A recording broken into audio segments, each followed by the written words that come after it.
Good evening everyone. So let's start today lecture or chapter which we are discussing is depreciation. This is very important chapter for class 11th exam point of view. तो last की दो classes में हमने क्या discuss किया है एक बार मैं रिकैप करा देता हूँ. फर्स्ट क्लास में हमने फंडामेंटल को डिस्कस किया था कि डेप्रिसिएशन क्या है, फिक्स्ड एसेट क्या है, why we charge depreciation, reason for depreciation. तो जहाँ तक सवाल फिक्स्ड एसेट का है, क्योंकि depreciation is provided on fixed asset, तो now the question automatically arise कि what are the fixed asset. Fixed assets are those tangible assets which are used in production, which are used for rental purpose, which are used in supply chain, which are used for providing service, which are used in administration. Other than which are purchased for resale purpose. क्योंकि जो भी asset हम resale purpose के लिए purchase करते हैं वो हमारे स्टॉक एंड ट्रेड का पार्ट हो जाता है, लेकिन जो एसेट हम other than stock and trade purchase करते हैं तो नॉर्मली वो फिक्स्ड एसेट का पार्ट बनती हैं. और लाइफ के आधार पर अगर देखा जाए तो नॉर्मली जो लाइफ होती है, एक्सपेक्टेड लाइफ होती है मोर देन 12 मंथ इनकी होती है. तो ये तो सवाल हुआ फिक्स्ड एसेट क्या है, ये सब मैंने आपको लिखवाया भी था. अब सवाल ये उठता है कि सर डेप्रिसिएशन क्या है, क्यों लगाया जाता है. तो ये भी मैं पुरानी क्लासेस में आपके सामने डिस्कस कर चुका हूँ. फटाफट हम एक बार डिस्कस दोबारा से कर लेते हैं कि जो भी एसेट की फिक्स्ड एसेट की कॉस्ट है उसकी कॉस्ट को उसके यूजफुल लाइफ में एक सिस्टमेटिकली बांटने को ही डेप्रिसिएशन कहते हैं. और कंपनीज एक्ट 2013 ने भी यही परिभाषा डेप्रिसिएशन की दी है कि systematic allocation of cost of fixed asset over the useful life of fixed asset is called depreciation. कि जो भी टोटल कॉस्ट है तो फिक्स्ड एसेट की जो एक्सपेक्टेड लाइफ है उसमें बांटने को हम डेप्रिसिएशन कहते हैं. रीजन क्या है, यानी कि जो वैल्यू में कमी आती है डेप्रिसिएशन हम जो लगाते हैं तो उस डेप्रिसिएशन होने को के रीजन क्या है. ऑब्सोलिसेंस एक रीजन है, मार्केट वैल्यू फॉल एक रीजन है, टेक्नोलॉजिकल चेंजेस एक रीजन है, गवर्नमेंट पॉलिसी का चेंज होना एक रीजन है. ये सब वो रीजन हैं जो अलग अलग परिस्थितियों में अलग अलग काम करते हैं. अब why depreciation charging is necessary in the books of account. अब सवाल ये उठता है कि चलिए डेप्रिसिएशन भी लग है तो होगा, लेकिन हम अपने बुक्स ऑफ अकाउंट में क्यों जरूरी से समझते हैं. Without providing depreciation we can not calculate profit, we can not calculate cost of production. इसके अलावा we can not present our financial statement as fair, यानी कि आप 5 साल की पहले की कॉस्ट पर आप अपनी आज की बैलेंस शीट में किसी एसेट को दिखला रहे हैं तो उसके जो यूजर्स हैं वो तो मिसगाइडेड होंगे, वो तो उन्हें तो एसेट ज्यादा दिख रही है जबकि वो रियल में उतने की है नहीं, वो रियल में उतने की सेल नहीं होंगी. तो कुछ एक ये रीजन है जो डेप्रिसिएशन के हैं.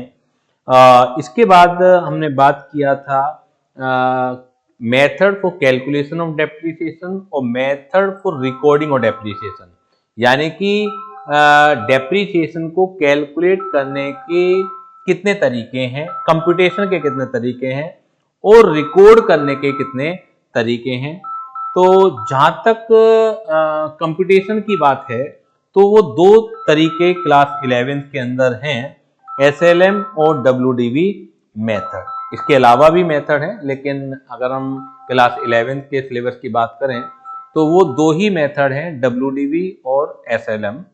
जहां तक बात करें ट्रीटमेंट की तो ट्रीटमेंट ऑफ रिकॉर्डिंग, ये 3 मेथड है, किसी भी स्टेज पर 3 मेथड है और तीनों के तीनों ही क्लास 11th में भी हैं.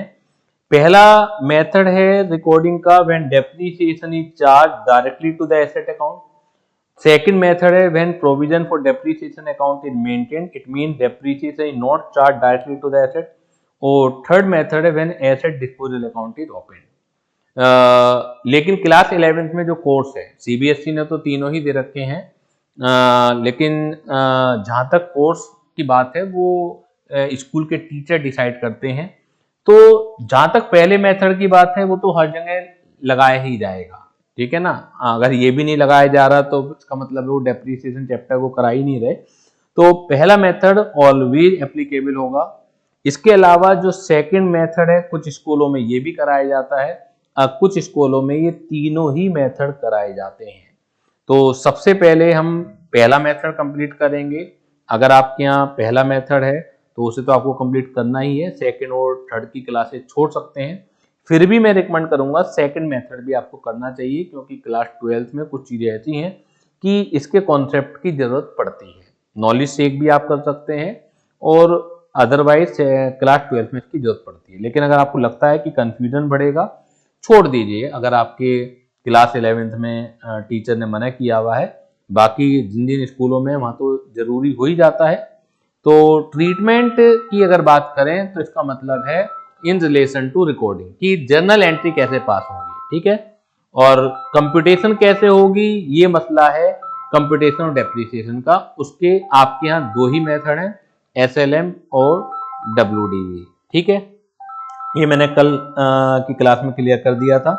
इसके बाद हम लोगों ने रिकॉर्डिंग और डेप्रिसिएशन की एंट्री भी करी थी, यानी कि पहले मेथड से when depreciation is directly charge to the asset account. अगर डेप्रिसिएशन डायरेक्टली एसेट से चार्ज किया जा रहा है तो रिकॉर्डिंग कैसे होगी। जैसे सबसे पहले आप कोई परचेज ऑफ एन एसेट करेंगे, वो बिल्डिंग हो सकती है, वो प्लांट हो सकती है, वो मशीनरी हो सकती है, तो इसकी एंट्री बनेगी asset account debit to bank account. इसकी एंट्री बनेगी asset account debit to bank account, ठीक है। बैंक इस वजह से, ऑल्दो क्वेश्चन में लिखा हुआ नहीं होता है, लेकिन ये माना जाता है कि मशीनरी प्लांट वगैरह जनरली बैंक से ट्रांजैक्शन होती हैं। रियल लाइफ में तो एजम्पशन का भी कोई खेल नहीं होता, मैं पहले भी बता चुका हूं आपको। रियल लाइफ में तो आपको पता होता है कि आपने कैश दिया है या आपने चेक के माध्यम से भुगतान किया है, लेकिन ज्यादातर बुक्स में बैंक यूज कर रखा है, तो you can safely use as bank. बाकी कॉन्सेप्चुअली मैंने बता दिया है कि चाहे आप कैश यूज करें चाहे आप बैंक यूज करें, देखा जाए टेक्निकली दोनों ही करेक्ट हैं। क्योंकि अगर क्वेश्चन साइलेंट है तो हम जर्नल एंट्री में हम अच्छी तरह पढ़ के आते हैं कि जनरल एंट्री में अगर क्वेश्चन साइलेंट है तो ऑलवेज आप कैश मानते हैं, ठीक है। लेकिन यहाँ पर मशीनरी प्लांट इस तरह की बातें हो रही हैं, तो यहाँ एक एजम्पशन है, ये भी एक एजम्पशन है कि हम ये मान रहे हैं कि जनरली पेमेंट इनका बैंक के थ्रू हुआ होगा, ठीक है ना। ये सिर्फ एक एजम्पशन है, ये अपने दिमाग में रखिएगा। तो वो एजम्पशन है तो हम ठीक है यहाँ पर नंबर गेन करने के लिए एजम्पशन मान लेते हैं। और इसके बाद eight the end of the accounting year, accounting year आपका कैलेंडर ईयर भी हो सकता है, अकाउंटिंग ईयर आपका फाइनेंशियल ईयर भी हो सकता है, वो क्वेश्चन टू क्वेश्चन आपको पता लगेगा। ऑलवेज आपको डेप्रिसिएशन लगाना है, तो इसकी एंट्री बनेगी depreciation account debit to asset account. अब ये अमाउंट कैसे आएगी, ये मसला है method of calculation of depreciation का। यानी कि एसएलएम पे लगा रहे हैं तो अमाउंट अलग तरीके से निकलेगी, डब्ल्यूडीबी पे लगा रहे हैं आप अमाउंट अलग तरीके से निकलेगी। तो depreciation account debit to asset account, ये एंट्री बनेगी आपकी डेप्रिसिएशन की। अब बात आती है तीसरी तरह की एंट्री की कि ऑटोमेटिकली डेप्रिसिएशन हर साल आपका ट्रांसफर होगा पीएनएल अकाउंट में, तो एंट्री बनेगी PNL account debit to depreciation account. ये तीन एंट्री हम लोगों ने कल स्टडी की थी। इसके अलावा भी हैं, जब सेल वगैरह होगी तो उस पर प्रॉफिट या लॉस निकाला जाएगा, लेकिन ये तीन एंट्री तो बिल्कुल बेसिक है, ये तो ऑलवेज बनेगी ही बनेगी। फिर हमने कल की क्लास में डेप्रिसिएशन का एसएलएम मेथड स्टार्ट किया था, method to calculate amount of depreciation as per SLM. इसमें भी दो चीजें हैं, when rate of depreciation not given और rate of depreciation is given. अगर रेट ऑफ डेप्रिसिएशन गिवन नहीं है तो क्या होगा, तो हमें अमाउंट ऑफ डेप्रिसिएशन कैसे निकालना है, और अगर रेट ऑफ डेप्रिसिएशन गिवन है तो अमाउंट ऑफ डेप्रिसिएशन इजी हो जाता है। अगर रेट ऑफ डेप्रिसिएशन गिवन नहीं है तो आपको कॉस्ट ऑफ द एसेट दे रखी होगी, आपको स्क्रैप वैल्यू दे रखी होगी और आपको एसेट की लाइफ गिवन होगी। तो उस केस में आप जो अमाउंट ऑफ डेप्रिसिएशन है, cost of the asset minus scrap value का मतलब जो कबाड़ हो जाता है उसकी भी कुछ ना कुछ वैल्यू होती है, कबाड़ी ले जाता है, और डिवाइड बाई उसकी एसेट की आप लाइफ से क्या कर सकते हैं, आप डिवाइड कर सकते हैं। तो हर साल का ये डेप्रिसिएशन आ जाएगा, 12 महीने का डेप्रिसिएशन आ जाएगा। और अगर आपको रेट ऑफ डेप्रिसिएशन भी निकालने के लिए कहा जाए इस केस में, तो amount of depreciation divide by cost of the asset into 100, ये आ जाएगा आपका रेट ऑफ डेप्रिसिएशन। हमने प्रैक्टिस प्रॉब्लम 1 किया था, उसमें 4 अलग अलग तरह के केसेस गिवन थे आपके अमाउंट ऑफ डेप्रिसिएशन निकालने के। अब प्रैक्टिस प्रॉब्लम 2 हम कर रहे हैं। तो कल प्रैक्टिस प्रॉब्लम 1 तो कर ही चुके थे। Rohan industries bot A second hand machine of 1,20,000 on repair and installation. तो रोहन इंडस्ट्री ने एक सेकेंड हैंड मशीनरी 1 लाख रुपए की खरीदी है और उसके ऊपर 20,000 रुपए रिपेयर और इंस्टॉलेशन पर खर्च किए हैं। Useful life is 4 year, residual value 72,000। जो इसकी यूजफुल लाइफ है 4 साल है और रेसिडुअल वैल्यू 72,000 है, यानी कि स्क्रैप वैल्यू 72,000 है। Calculate annual depreciation and rate of depreciation में दोनों ही चीजें पूछ ली हैं, एनुअल डेप्रिसिएशन भी पूछ लिया है और रेट ऑफ डेप्रिसिएशन भी आपको बताना है। तो यहां पर रेट ऑफ डेप्रिसिएशन गिवन नहीं है, तो इस केसेज में जो सोल्व होगा, अमाउंट ऑफ डेप्रिसिएशन क्या आएगा, अमाउंट ऑफ डेप्रिसिएशन आएगा cost of asset, cost of asset minus scrap value divide by life of asset, cost of asset minus scrap value divide by life of asset. तो cost कितनी है, cost है 1 lakh plus 20,000 आपने उसके installation पर खर्च किया है। तो ये फंडामेंटल प्रिंसिपल है कि कोई भी एसेट अगर आप परचेज करते हैं तो सारे के सारे खर्चे till the date of installation, till the date when the asset is ready for use, सारे के सारे खर्चे उसकी कॉस्ट में ही जुड़ते हैं। तो एक तरीके से जो कॉस्ट हो गई वो 1 लाख प्लस 20,000 ये दोनों को मिला के हो गई। जहां तक सवाल रेसिडुअल वैल्यू का है वो है 72,000, तो 72,000 ये माइनस होंगे और लाइफ जो है वो है 4 ईयर।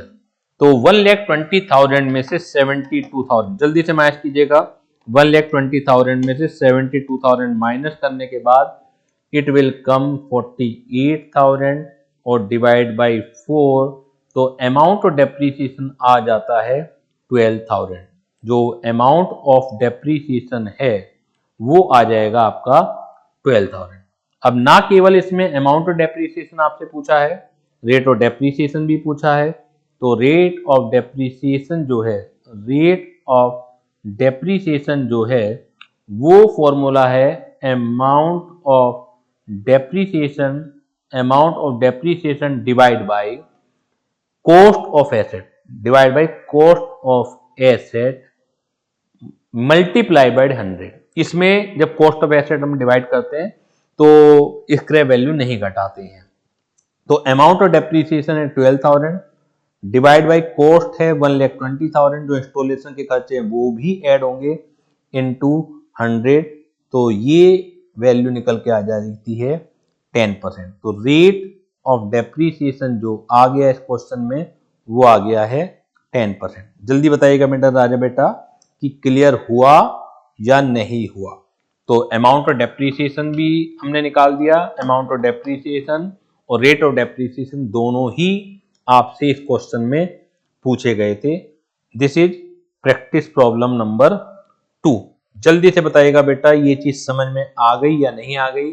प्रैक्टिस प्रॉब्लम नंबर 1 भी इसी कॉन्सेप्ट पर आधारित था कि हम SLM यूज कर रहे हैं और SLM में when rate of depreciation is not given. तो इसके 2 क्वेश्चन कर लिए हैं हमने। PP1 के अंदर आपको 4 केस थे कि पूरे 12 महीने अगर एसेट यूज हो रही है तो कैसे डेप्रीसिएशन आएगा, क्योंकि जो भी हम फॉर्मूला यूज करते हैं उससे पूरे 12 महीने का आता है। लेकिन अगर पहले साल आपका पीरियड ऑफ यूज कम है क्योंकि आपने मिडिल ऑफ द ईयर कहीं खरीदी है, तो हमें बाद में प्रोपोर्शनेट अमाउंट निकालना पड़ता है। जैसे उसमें चारों केसेस थे कि 12 महीने यूज करा है तो क्या, 9 महीने यूज करा है तो क्या, 6 महीने यूज करा है तो क्या, और 3 महीने अगर यूज करा है तो क्या। क्लियर है? अब मेन क्वेश्चन पर आ जाते हैं जो पेपर में क्वेश्चन आने स्टार्ट होंगे। तो ये भी खैर आपका इसी के आधार पर है, PP3 भी इसी आधार पर है क्वेश्चन जो भी हमने करा है कि जब रेट ऑफ डेप्रिसिएशन गिवन नहीं है। इसे और कर लेते हैं। On 1 January 2020 Amit limited purchased a second hand machine for ₹8 lakh. 1 जनवरी 2020 को अमित लिमिटेड ने एक सेकंड हैंड मशीन ली, 8 लाख रुपए में खरीदी और 2 लाख रुपए खर्च किए on its cartage repair and installation. The residual value at the end of its expected useful life of 4 year. जो इसकी रेसिडुअल वैल्यू थी वो क्या थी eight the end of the useful life of 4 year? 6,80,000 थी। तो 8 लाख की आपने सेकेंड हैंड मशीन जो खरीदी, 2 लाख रुपए उसके लाने ले जाने रिपेयर इंस्टॉलेशन में खर्च करे, तो टोटल कॉस्ट क्या हो गई? 10 लाख हो गई। और 4 साल बाद ही 6,80,000 रुपए की तब भी बिक जाएगी। Calculate the amount of depreciation according to the SLM for the first year ending on 31 March 2020। तो यहां पर यह चीज बड़ी इंपॉर्टेंट है कि आपने खरीदी कब? 1 जनवरी 2020 को खरीदी है, 1 जनवरी 2020 को खरीदी है, और आपका अकाउंटिंग ईयर 31 मार्च 2020 को समाप्त हो रहा है। इसका मतलब है केवल 3 मंथ इस अकाउंटिंग ईयर में आपके पास ये एसेट रही है। तो फॉर्मूला वही लगेगा आपका, लेकिन बाद में हम उसे 3 मंथ का प्रोपोर्शनेट करना पड़ेगा, क्योंकि उस फॉर्मूले से पूरे 12 महीने का डेप्रिसिएशन निकल के आता है। मैं यहीं पर कर दे रहा हूं।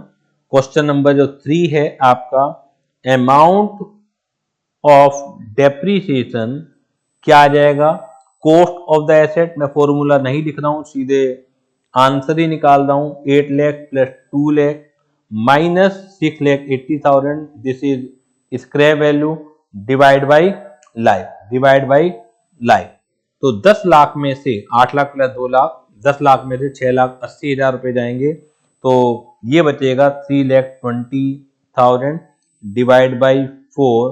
तो it will come 3,20,000 divide by 4, it will कम कितना आएगा? जल्दी बताइएगा बेटा। 3,20,000 को 4 से डिवाइड करेंगे तो कितना आएगा? 3,20,000 को 4 से डिवाइड करेंगे तो ये आ जाएगा 80,000। ठीक है, ये 80,000 पूरे साल का आया है।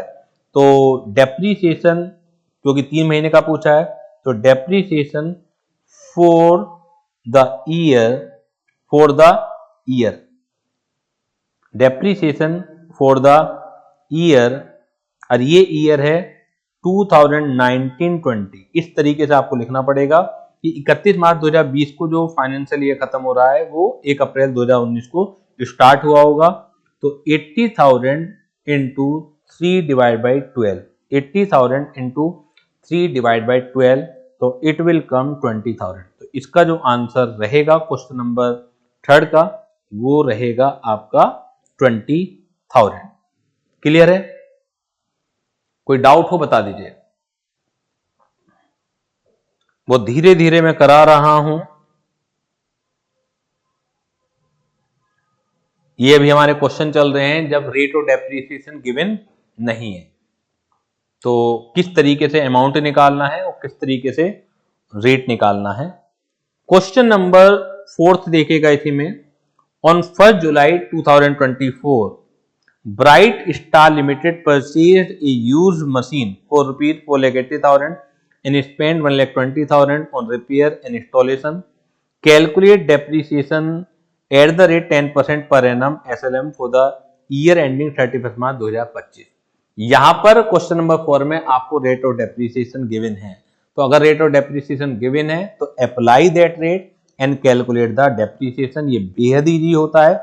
बस ये जरूर ध्यान रखना है आपको कि आपका पीरियड ऑफ यूज क्या है। जैसे PP4 के अंदर, क्वेश्चन नंबर 4 के अंदर 1 जुलाई 2024 को आपने खरीदी और आप 31 मार्च 2025 को जो ईयर एंड है उसके लिए आप निकालना चाहते हैं, तो ये कैलकुलेट करके 9 महीने आएंगे, ठीक है ना।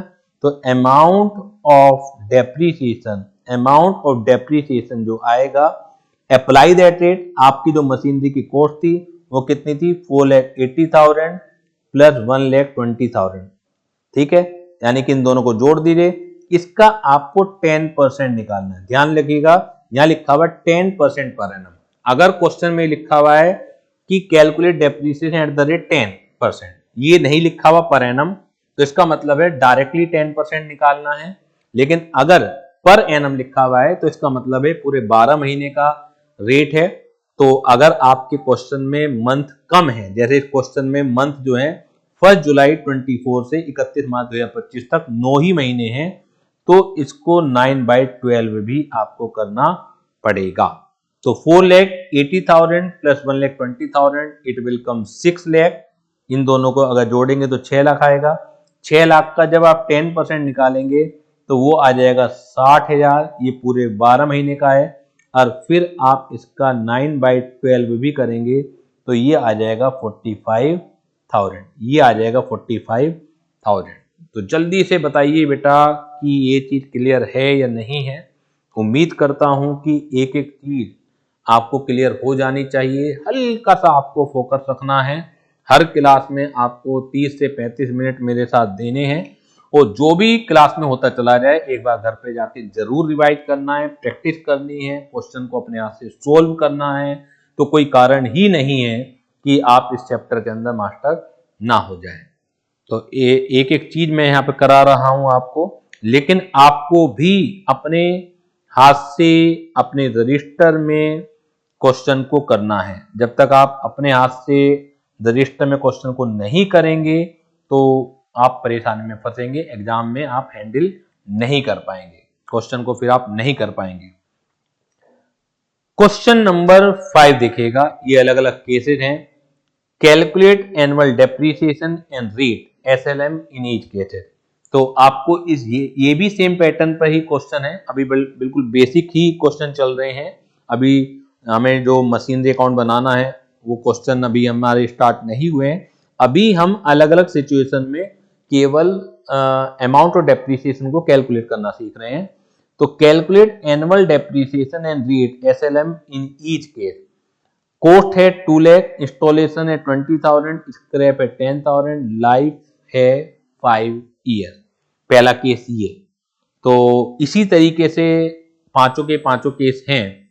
तो आप खुद बताइए, एनुअल डेप्रिसिएशन SLM से लगाना है, रेट ऑफ डेप्रिसिएशन गिवन नहीं है, तो इसका मतलब है जो वो फॉर्मूला है अमाउंट ऑफ डेप्रिसिएशन का, एनुअल डेप्रिसिएशन का, cost minus scrap divide by life.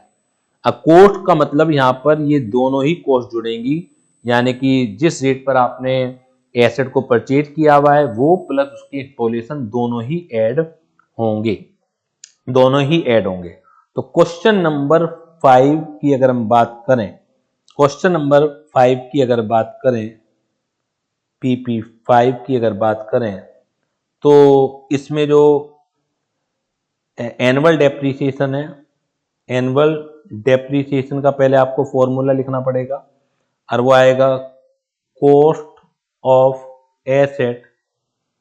इसके अंदर जो एक्चुअल कॉस्ट है वो प्लस इंस्टॉलेशन दोनों आएंगे, minus scrap value divide by life of asset. अब 5 केसेस हैं, आप पांचों की वैल्यू पुट करते चले जाइए। पहले केस में कॉस्ट थी 2 लाख, इंस्टॉलेशन था 20,000 और स्क्रैप थी 10,000 और लाइफ थी 5 साल। तो 2 लाख प्लस 20,000, 2 लाख प्लस 20,000 तो 2 लाख प्लस 20,000 और स्क्रैप अगर मैं गलत नहीं हूं तो 10,000 थी और लाइफ थी 5 ईयर। तो 2,20,000 माइनस 10,000 यानी कि 2,10,000। तो 2,10,000 डिवाइड बाई 5 तो इट विल कम 42,000। ये एनुअल डेप्रिसिएशन आ गया पहले केस का, ठीक है। दूसरे केस का अगर हम एनुअल डेप्रीसिएशन की बात करें, दूसरे केस में अगर हम एनुअल डेप्रीसिएशन की बात करें तो कॉस्ट है 5 लाख, कॉस्ट है 5 लाख प्लस इंस्टॉलेशन है 25,000 और 50,000 रुपए की स्क्रैप वैल्यू है और लाइफ है हमारी 5 साल। कॉस्ट है 5 लाख, कॉस्ट है 5 लाख, 25,000 रुपये इंस्टॉलेशन है, कॉस्ट है 5 लाख, 5 लाख और प्लस 25,000 रुपये इंस्टॉलेशन है और स्क्रैप वैल्यू गिवन है 50,000 और आई थिंक लाइफ भी 5 साल है, लाइफ है 5 ईयर, लाइफ है 5 ईयर। तो 5,25,000 minus 50,000 it will come 4,75,000 divided by 5, 4,75,000 divided by 5 तो it will come 95,000। और एक चीज और पूछी है इसमें, रेट ऑफ डेप्रीसिएशन ऊपर वाले में भी निकालना है। तो रेट ऑफ डेप्रीसिएशन जो होता है उसका फॉर्मूला होता है annual depreciation, annual depreciation divide by cost multiplied by 100। अब कॉस्ट में से स्क्रैप वैल्यू नहीं घटाते हैं, जब आपको रेट निकालना पड़ता है तो स्क्रैप वैल्यू माइनस नहीं होती है। एनुअल डेप्रीसिएशन गिवन कैलकुलेट हो गया आगे 95, कॉस्ट जो आ गई 5,25,000 इंटू 100, तो इसे कैलकुलेट करेंगे 95 divide by 5,25,000 into 100, it will come 18.09%, it will कम 18.09%। तो यहां पर पांचों के पांचों केसेस के आपको आंसर भी दे रखे हैं, एनुअल डेप्रीसिएशन के भी और रेट ऑफ डेप्रीसिएशन के भी। तो बाकी 3 केसेस आपको सेल्फ करने हैं, बाकी 3 केसेस आपको सेल्फ करने हैं, ठीक है, क्योंकि इस पैटर्न पर मैं काफी क्वेश्चन ऑलरेडी आपको करा चुका हूं। नेक्स्ट क्वेश्चन है question number 6। Neil Traders purchased machinery for 22,000 on 1st April 22. Its useful life is 10 years and residual value is 2,000.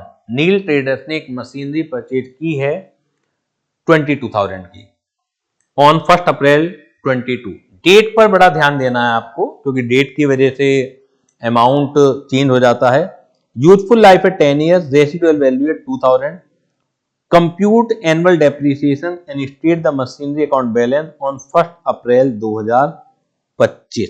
तो 2 चीजें इसमें पूछी हैं आपसे, इसे भी मैं करा देता हूं कि एक तो अमाउंट ऑफ डेप्रीसिएशन पूछा है और एक 31 मार्च 2025 को मशीनरी की वैल्यू क्या बचेगी, ये 2 चीजें पूछी हैं, ठीक है। अच्छा क्वेश्चन है क्योंकि ये जब हम लेजर बनाएंगे मशीनरी अकाउंट के वहां पर ये कॉन्सेप्ट यूज होना ही होना है।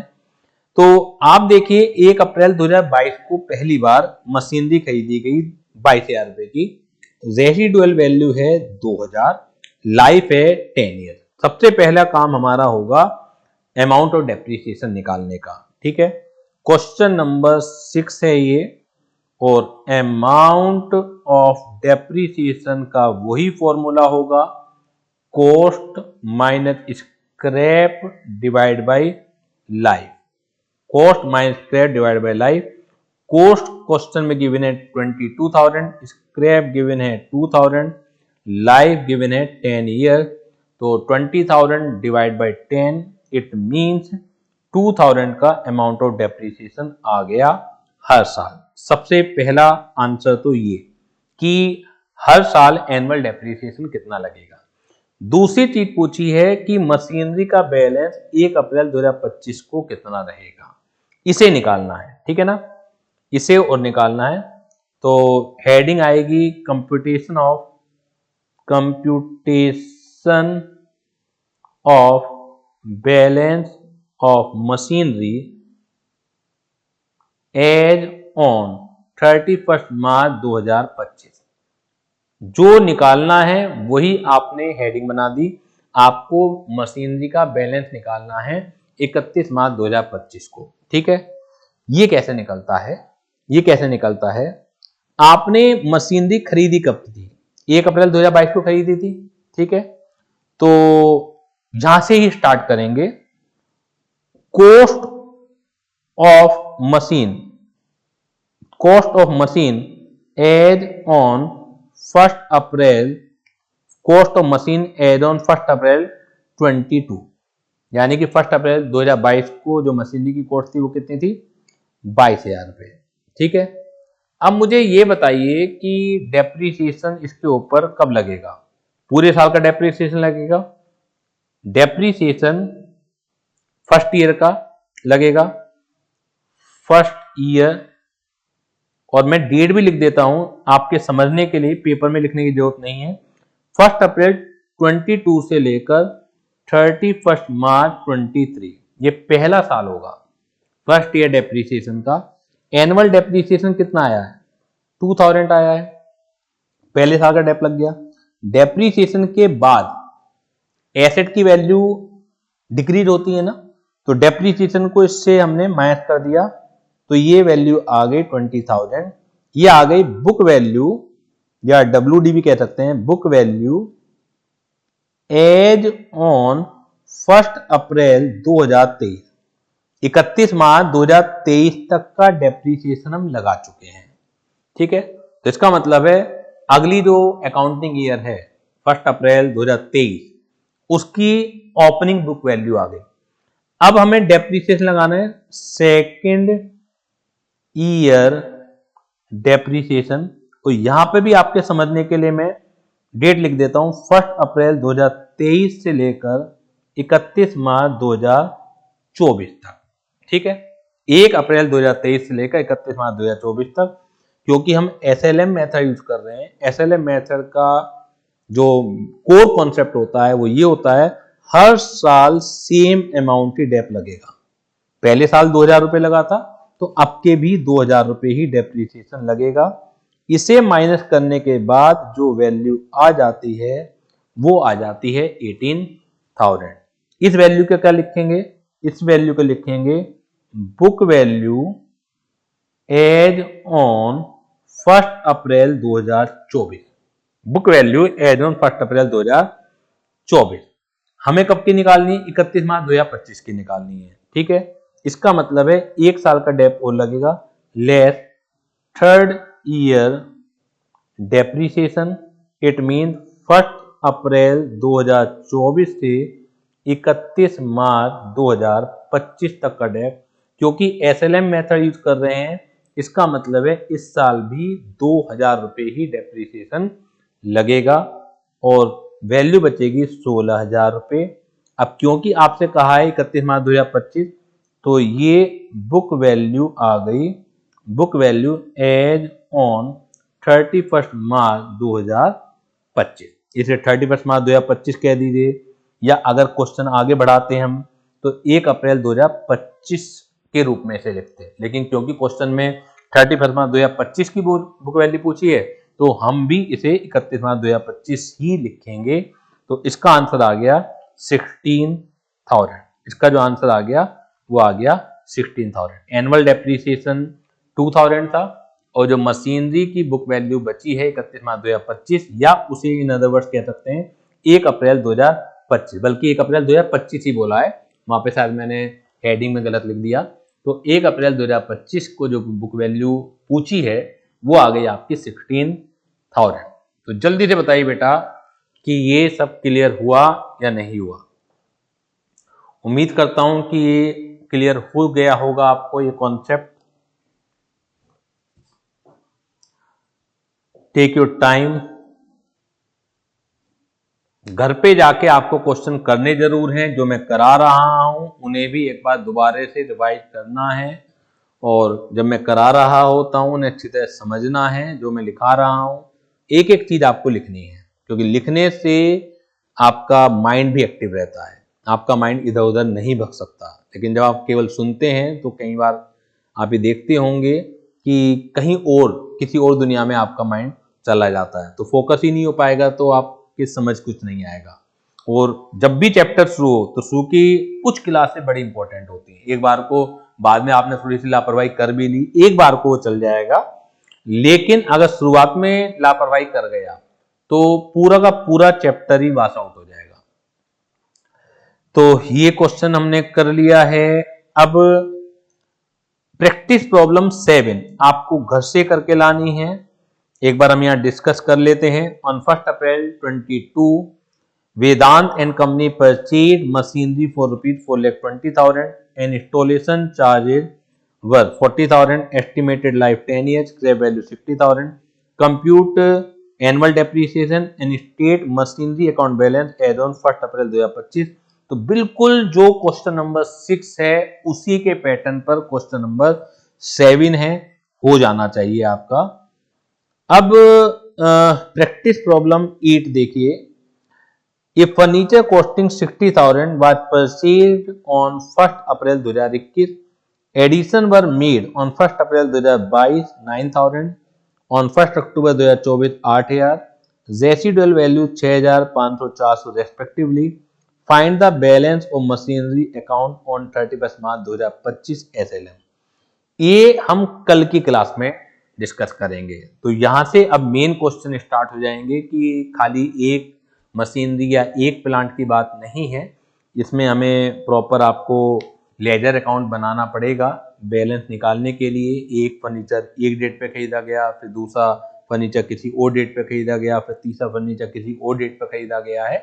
तो जब मल्टीपल एसेट आ जाती हैं तो किस तरीके से क्वेश्चन को हमें हैंडल करना है कल की क्लास में हम स्टार्ट करेंगे। लेकिन सभी बच्चों से ये रिक्वेस्ट है कि यहां तक का कॉन्सेप्ट आप अच्छे तरीके से पढ़ के आए, तभी आगे का समझ में आएगा। अकाउंटेंसी नया सब्जेक्ट है क्लास 11th के लिए। अगर आपने जरा सी भी लापरवाही करी तो क्लास 11th का तो जो नुकसान होगा वो होगा ही, लेकिन क्लास 12th का बेस भी खराब हो जाएगा आपका। ये अच्छी तरह से समझ लीजिए, क्योंकि first time you are studying. अगर ये पुराना चल रहा होता तो इतनी दिक्कत नहीं आती। ABCD हम लोग सिखा रहे हैं, ठीक है। तो जब ABCD ही आपको नहीं आएगी, उसी में अगर दिक्कत आएगी तो सेंटेंस तो बनेंगे ही नहीं, वर्ड तो आपके होंगे ही नहीं। तो यहाँ पर बहुत अच्छी तरह ध्यान रखना है आपको। तो इसी के साथ मैं आज की क्लास को एंड कर रहा हूँ और कल की क्लास में हम फिर प्रॉब्लम आगे की तरफ बढ़ेंगे। Thank you very much.